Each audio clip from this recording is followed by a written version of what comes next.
was going to ask you, was that the Stanza Hotel? The one Yes. So, tell us a little bit about that project and where's it at now? And by the way, I was thinking about your model was like big groups originally, right? Like taking over one floor. Yeah. And so, Actually, tell them all about the project. Well, the model is micro groups, right? The piece of property is only like 5,000 square feet, so it's about as big as this studio. And it was rimmed with rooms and a common center area. So you would rent the floor. So it's called the Stanza. Why is it called the Stanza? Because it's Music City. It's 12 stories. You know, there's all the reasons that makes sense. And I really. If we weren't here, he would have gone into that further. Yeah. I would have tried to pretend that I knew what that meant. Sure. But we had a great time developing that concept, and then I got it up until February of last year. Got it to where, and then some folks from New York, the Pod Hotel, came in and said, "You have a great idea, Mark. This is fantastic. I'm in New York enjoying myself, meeting with the founders of the Pod Hotel." They said, "We really like that property. It's a weird piece of real estate. You have a great idea. Our idea is better."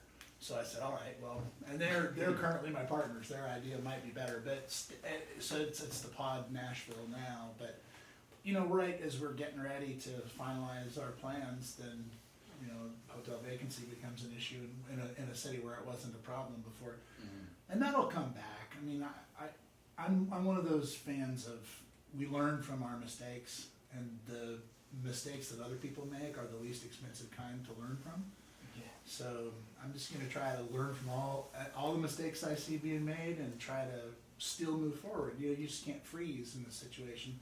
So right now I'm just waiting for the moment to settle, trying to stay out of the highs and the lows, and it'll be a fantastic property someday. And my plan is to operate the coolest speakeasy that nobody knows about at the bottom. It's already designed. It's like a couple stories down. It's going to be really cool. We'll all have an invite, right? What part of town? You all have an invite. I'm just going to have to be patient. It's like everybody's gonna know about it now. Yeah. We'll cut that part. The cool, it's the cool crowd. The password is Stanza.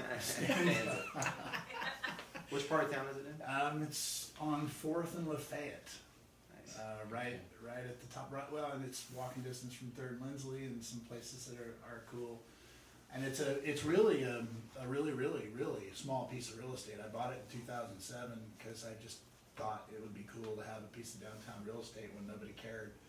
And someday I would create something, but I didn't have enough time.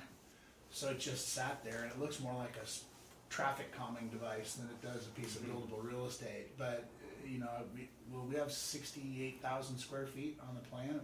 It's the first plan to be submitted in Nashville with no parking. So I was leaning into, we just don't need a car to get everywhere, and there's a lot of ways to get places. And if I'm 5 blocks from the convention center and 6 blocks from downtown, and I can provide a $120 a night hotel room, I'll have the lowest cost hotel room in the town, right downtown. I don't have to be $500 a night. So I'm just picking. My market is people that would normally do Airbnb and spread out into somewhere else. We're just going to put it all on one floor. So now there's 23 rooms per floor. Wow. So they're pods. I mean, they're bathroom, bedroom, personal space, but not intended to be chandeliers and crystal, glassware. That's awesome. It's like a nice microtel. Yeah. And bulletproof. I figured I was a Sigma Alpha Epsilon fraternity member back in the day, so I know how to make a bulletproof hotel. It'll be all concrete. How about that? Nice. Were you in a fraternity? No. Were you in a fraternity? No. Amy, were you in a sorority or a fraternity? No. Were you used to? No, it's not.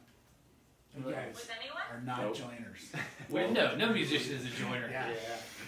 Yeah. Yeah, but I played in a band called Hobson's Choice. Okay. That's what I did. That was his fraternity. Yeah. Yeah. I was in a band called The Road because it was named before I got into it. The Road. Yeah. They're like, we call it The Road, and I was like, bummer. Are you sure? And they're like, yeah. You're like, see ya. No, I was like, check this out.